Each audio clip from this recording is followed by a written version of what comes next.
And at the outset, very good afternoon to each one of you.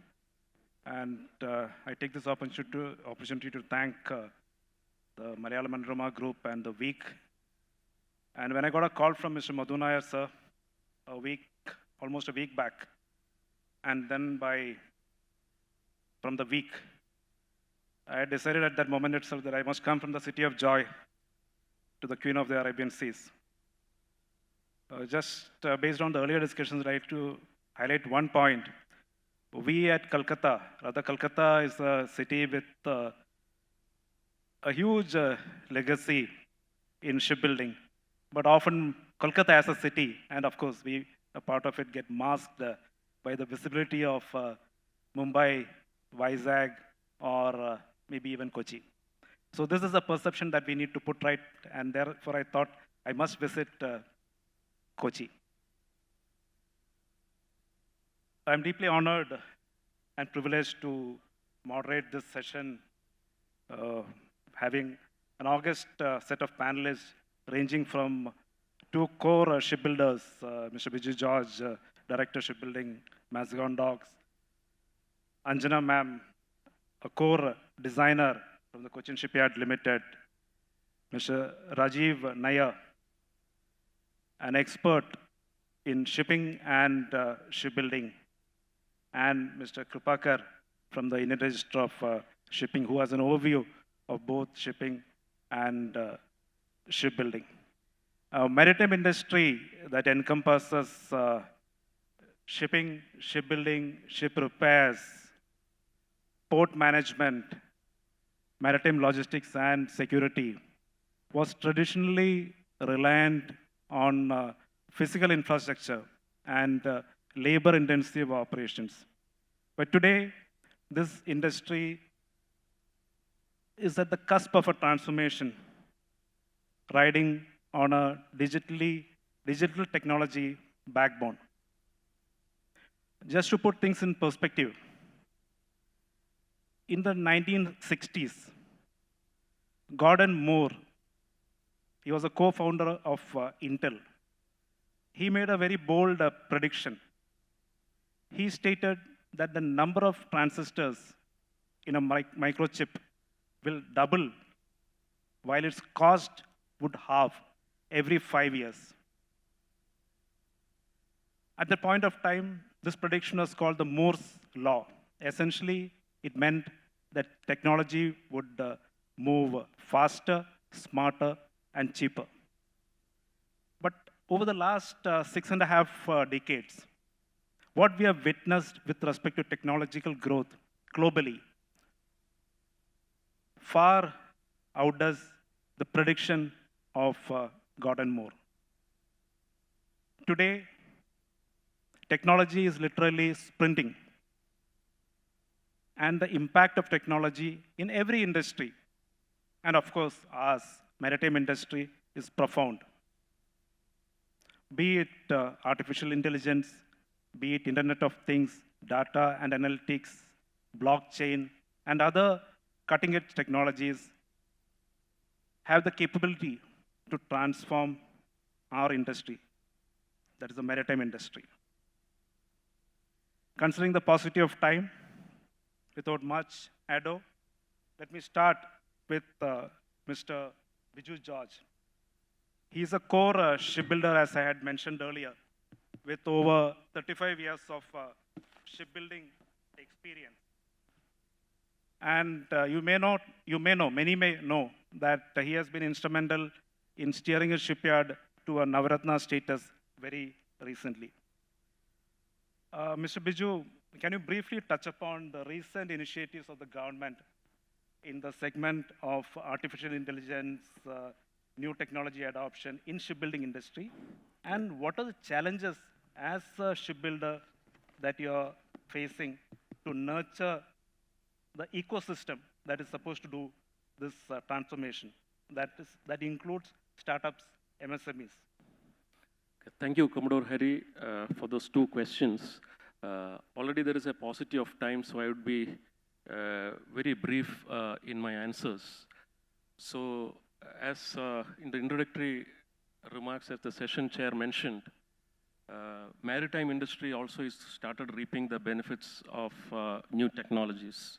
In fact, the maritime industry historically has been a very conservative industry, whereas aviation, aerospace, automobile has already jumped into the bandwagon long back.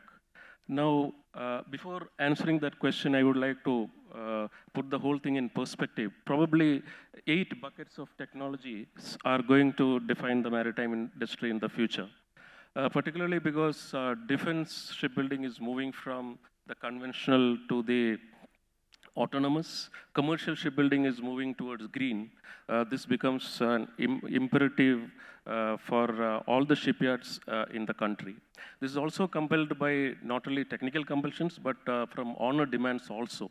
Because commercial shipbuilding, the owners are going to demand these kind of things in the future. So the 9 buckets I have just listed. One is there will be robotics and increased automation. AR and VR has to be leveraged for various functionalities in the yard. Green ships, hybrid and total green ships are going to be the order of the day. Additive manufacturing like 3D printing, especially for printing of spare parts, would probably become a new normal in the days ahead. Cyber security, artificial intelligence, AI is a small word for a big subject. Advanced materials like composites, materials which are having high strength to weight ratio, all this would get developed and integrated into both design and construction. Optimization of design would be a major area on which all the shipyards will have to work as new technologies emerge. And Internet of Things for various applications, including predictive maintenance. So the Government of India initiatives, particularly the Make in India initiative driven by the government, under the broader umbrella of IDDM, that is the indigenously developed, define and manufacturing, like the Make 1 procedure, Make 2 procedure, Make 3 procedure, probably it's slightly nuanced, but as MDL, we are also engaged in this kind of products where what has been hitherto imported are getting for import substitution and indigenization. So there is a lot of incentives for this kind of initiatives. Currently, CPP, that is controllable pitch propeller and its system, is being developed by MDL with a private-public partnership through the DPSU Make 1 route, which means we are funding it 70% and the industry is funding 30%. And a prototype will be developed. Once the prototype is successfully trialed and tested, then we can start the commercial production where the IPR is co-owned. So that is just one of the examples. So these kind of things are happening. So it completely moves not only to self-reliance, complete import substitution also. Now, when it comes to some of the challenges with MSME startups, what we have observed is there is a huge paucity of working capital with these firms. Unless these issues are addressed, it will become very difficult. For example, valve manufacturer. When he is buying raw material, we are unable to give any payment. When he is doing the casting of the body, we can't make. We can make payment only after the pressure tested valves are delivered in the yard. So that means there is a large capital which needs to be invested as working capital for him to sustain in the business. Now, for innovative products, the problem is we are unable to assure orders, and not only that, the adequate volume of business to sustain the industry. So this becomes the second challenge. Unless the economies of scale are there, that can happen only if this vision is taken forward and more ships are being built in the country. The ecosystem also will begin to reap the spin-off benefits that would follow. Now, another issue which we are facing is, for example, today we are unable to subcontract a major order for shipbuilding because of the bank guarantees involved. In a typical bank guarantee scenario, the firm which is executing shipbuilding order, whether it is directly from a foreign owner or through a subcontracting order from a bigger shipyard, they are unable to give bank guarantees, which is with 100% collateral security. That is over and above the working capital which they need to employ. So this becomes a disincentive for them to take orders. In fact, smaller shipyards are unable to give the return bank guarantees to the foreign owner and take an order. So this is the situation. So in MDL, we have taken an initiative. Internally, we have adopted what is known as the insurance security bond, ISB, as a viable alternative to bank guarantee. So that in insurance, all of us know, doesn't require collateral security. But just one or two players in the market will not give and will not yield any result. More players have to jump in. To cite an example, LIC of India is working with life insurance policies because of the large patronage that it is enjoying. Similar way, this also can mature, but the product has just been launched. It is not there in the shipbuilding industry thus far. So some of the challenges are this, and unless these are also addressed alongside the vision that we are planning to fulfill or what we are targeting for 2030 and 2047 can slow down. I'm not being pessimistic, I'm being realistic here. Thank you. Thank you, Mr. Biju. Interesting talk on the 10 buckets of technology. So as per your assessment, it's not the capability, but the working capital is one of the hindrances for furthering the technological growth for the smaller players especially. Welcome to Mr. Kalyanjit. He has joined now. So my question to you, sir, as an expert in artificial intelligence and blockchain, there has been a lot of talk about blockchain, artificial intelligence, robotics, robotic process automation, and so on. As a nation, are we really mature? Is the ecosystem mature enough to meet the expectations that have been stated, to meet the goals that have been set? What is your view on that? And if you feel there is still room for improvement, what are the measures that, as a nation and as an industry, that we need to put in place? Thank you for giving an opportunity to speak. So let me give you a brief about all these new technologies like AI, blockchain, and IoT, robotics. You've also talked about RPA, remote process automation. So blockchain is a technology, it's a new technology, where there are some features to it, like decentralization, then transparency, and immutability. Now, let's say, like I'll give a simple example in the shipping industry. We have a digital bill of lading where blockchain is being used, and there are two companies, major companies. So they store like all the process of a bill of lading in blockchain, and there are different types of blockchain networks, like you might have heard, like Ethereum, Solana, and all those. So, so they store all these documents and tokenize it, and all the members, the exporter, importer, the carrier, and the banks, they can see and verify it. It's transparent. So that's a use case where blockchain has been used. It leads to transparency among the participants. It leads to like immutability, like you cannot delete or edit it. So that's a feeling of trust among the participants. So because of this like use case, like we are seeing blockchain is being used in land records in like other industries where like when you buy and sell land or real estate, then a transaction, like all the parties involved, just stored in blockchain. So it's transparent, it's immutable, then it's decentralized. So what is decentralized? It means that no party can own the application. There's no majority owner of it. Like all are participants, and all can check and verify it. So in case of bill of lading, it's just like it'll replace the paperwork like which is going on in the times to come. Now, let's move it with AI.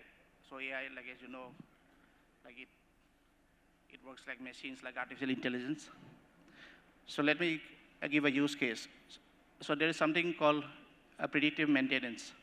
So with all these IoT devices coming up, so IoTs are basically sensors like which gives data.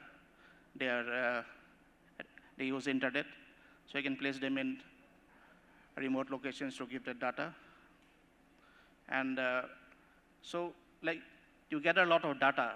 So based on that, you can do a predictive maintenance. So instead of waiting for a ship to break down and then disrupt the ecosystem, like you can do predictive maintenance with AI. So you can analyze, you can get data. Now with all these things coming up, and there's a big gap between the people having expertise in data science and development technology. So in the times to come, we'll also have a new field skill development in this new industry where people familiar with, people with knowledge of multi-domains, let's say they are from the marine industry and they are also technically, they are data scientists, they deal with a lot of data. So all these new exciting things will come up. I think there's a panel discussing about skill development. I think it's later tomorrow. So that's a good option. And now with technology coming, and since we all know India is ahead in technology, and so we'll be seeing a lot of things happening. In India, for AI, we have the India AI, forum, where a lot of developments are going on by the government of India. So India AI is big now. Shipping is not a domain which is added. In India AI, we have got health tech, fintech, agri-tech, and a few more. Shipping in the times might be added so that we have data, because AI needs a lot of data to analyze. And talking about the roadmap, yes, we are making progress in AI, generally means, and shipping, obviously, it will take some time where more participants, more people join in and feel the need of it. And it's not that AI will replace jobs. It will lead to additional business. It will lead to efficiency in the ecosystem. Thank you. So I just want an add-on question to you. Do you feel we are on the right track with respect to, are we on the right track and with the correct pace to match the expectations of, let us say, Maritime India Vision 2030? Are we somewhere close with respect to technological advancement, specifically in the areas of blockchain and artificial intelligence? Yes, we are making progress. We are having a lot of pilot projects in different governments. And in times deployment happen, it takes time. It is not matching the success. A lot of projects are going on in pilot phase in different organizations. And in times to come, yes, it will take some time. And because it's a new technology, people are learning and getting and adapting themselves. And obviously we can tell that it's going ahead. So in a nutshell, we are moving in the right direction. Maybe we need to enhance the pace. So now to Anjana ma'am. As a experienced ship designer, could you provide us your views on the impact of new technology and innovation specific to ship design? And how do you see future ship designs with artificial intelligence playing a role? So design has come, design for ships has come a long way since we started off back in the 90s. Initially, we were doing the manual drawings. Then we moved on to what you call drawing with AutoCAD. That was just a 2D representation of what was done manually. The drawings were independent, they were not connected. Gradually, I think in the late 90s, we moved on to the product data management-based systems, where we moved on to modeling the 3D, the ship as a 3D model, where we would feed in a lot of data from our 2D drawings and build it up. But this gave us a lot of what you call version control and a lot of design and engineering management systems, but it did not really holistically integrate the production process, nor what you call the procurement process, which is also an integral part of shipbuilding. But I think now we have arrived at what we all are talking about as the product lifecycle management, where our software design tools is matured enough so that we can actually capture the entire life cycle of a ship, right from its design stage through the concept design, the production process, operation of the ship, moving on to its maintenance, and finally decommissioning. So that is what I think all of us are looking at and working on now. The advantages that we see over here are the the cycle. Design is an iterative cycle where we try to balance all the nuances of stability, powering, space constraints, arrangements, the best fit and form. So we are able to do concurrently. I mean, it's not just we go through one cycle. There is a lot of concurrent engineering involved. That is in the basic design phase. And of course, our analysis tools like CFD and FE have matured so much so that we are able to optimize our design initially in the earlier phases. So softwares have advanced so much. So the design is more optimized, and even the advantage of CFD as we see is that we can actually optimize the form before we go in for a model test. So there's a lot of saving out there. And then we come into the detail engineering part where the product lifecycle management is so good. Like what we have seen is that all concurrent engineering, it is the hull structure engineers, the accommodation outfit engineers, the electrical engineers, they're all able to concurrently move across. So the design life cycle is actually reduced. There is more collaboration between all the stakeholders. So what you've seen is that even all of them are looking at the same 3D model and working. Better revision management, better control, because it is all the production drawings extracted from the model, so there's less error prone. And of course, there is direct translation of these data into the machines on the shop floor. Robotics has to be improved. Use of robotic machines needs to be improved for production. That is, again, linked to design and engineering. So the advantage of the PLM-based thing is that we can even plan out a workflow process. So it's directly linked to manufacturing excellence. So I think technology has really taken design and engineering to a different level. Coming to the second part of your question, sir, it's about AI. And it is it's very thrilling to think about how AI can actually improve design. I could think that generative AI, for an example, if we could feed in all those hull forms, so much of database of hull forms, and ask this to iterate. A naval architect would be getting a very good optimized design probably overnight, which is just not possible even with all these digital technologies. Structural design, of course, can again be taken to the next level if we can have AI. Again, statutory-based drawings, I believe, can also be checked with AI. So these are some of the things that I see. So you see an impact of AI in future ship designs? Definitely. I think the maritime industry has to incorporate it going forward. Thank you. Nayas, as a shipping and shipbuilding domain expert with such vast experience, I am reframing a question that I earlier asked to Mr. Kalyanjit.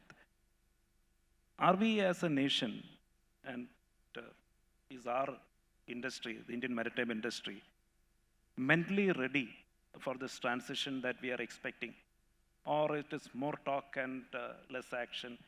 There are a requirement of mindset change with respect to technology adoption, because the Maritime India Vision 30 and MAK 2047, they are clear, the targets are clear, the end goal is clear. But with respect to technology adoption, are we on the right track? If yes, do we need to further it? Do we need to ramp up the pace? If no, why? What is your view on this? Thank you for the question, and good afternoon, everyone. If you're okay. I would like to take it, when you say maritime industry, I think I would like to split it into segment by segment, Sure. because for me, maritime industry has different segments which would be at a different stage at this point of time and going forward. For me, maritime industry means ports, shipyards, ships, and of course the people. So I'm not getting into recycling because that is end of life, so Absolutely. I'll keep that out. But these four, if I look at, by people I mean maritime professionals. And India is incidentally already at a certain level of acceptance internationally. There is no way we can afford to let that position drop. And that segment has to remain absolutely embracing the new technologies, because whether you like it or not, if the world has moved on to certain alternate fuels, you are going to be serving on those vessels. They have to be competent to be able to do that. So for that segment, I am, at least it's my view, that it is an absolute essential thing that this embracing of technology is sort of pursued at an aggressive pace. We are seeing talks of centers of excellence which are going to focus on that. We are talking in policy matters, and I think that is something which will enhance that. And it will also integrate backwards into ship design, like very correctly said by Madam, ship construction, because the more such work happens, you will have R&D opportunities, startups, and that is where, when you say embracing, my major concern comes, you don't tend to embrace if something is enforced on you, but if you're part of that development, embracing becomes simpler. So in my view, will be one of the major steps. Ports, I think, also have to embrace technology. There's logistics cost is something which will drive it. It's a commercial thing. If India wants to be where its vision of Amrit Kal Bharat is there, logistics cost has to be made to minimal, and that can only work with port efficiencies. So ports, I think, are already moving in that direction. Plus, one major factor which I am seeing, this is an opportunity where alternate fuels are making, if they progress in a good fashion, maybe giving an opportunity to get away our energy security away from fossil fuels, and with our huge solar capability, give us an alternative to be an energy supplier. We are already seeing the price discovery on green ammonia, and all those are encouraging signs. So I think for the port sector, that would possibly be one of the key things. They would have to embrace technology. They are already, and I see that moving ahead quite positively under the various policies which are going ahead. Now, if I come to shipyards, shipbuilding specifically, I think the ships have to be built for the future. Every ship, I think we all know 25 years, 20 to 25 years, we can't be building ships which are not planned to be running after 20 years. So designs, the opportunities are coming, the various technologies are available. We have to move into that direction. We have to, if we want sustainable shipbuilding, whether it be for Indian clients, whether it be for foreign clients, it has to be built on embracing the new technologies. We must upgrade ourselves. People are talking of wind-assisted propulsion. People are talking of various energy-saving devices. When we talk of alternate fuels, it is essential, and I see it much more that each and every owner who orders will be looking very critically at the emissions they generate. It won't remain very, very standard ships. They'll become very, very involved in designing of ships, and shipyards must be able to have that. And that is, and in India, I think the other thing which must work out is the cluster development. We can't be not having these advantages and relying on technologies which we are not able to develop in-house. So I think that will be another focus area. And coming to the last ship owning, I think I took note of Mr. Madhu Nair said in the morning very well, democratic discussion but autocratic decisions. The more the comfort comes from ordering for India, the better it would be for shipyards as well as for things like security of transport. Our foreign exchange outgo on our EXIM trade is humongous. So ships should get ordered in India. Who steps up to order those ships is possibly what the future will tell us, but I think that is an essential.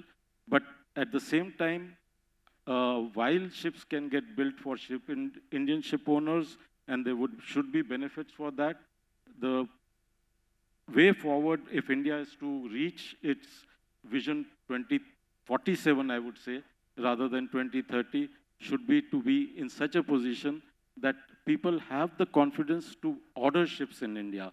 And I think the major thing, and I'm talking purely commercial shipping, is that timely delivery, quality, these would remain the major things for a shipyard to be able to do it. And behind that must remain a very strong financial discipline from shipyards. We should learn from what happened in the past so that those sort of issues don't again create an issue.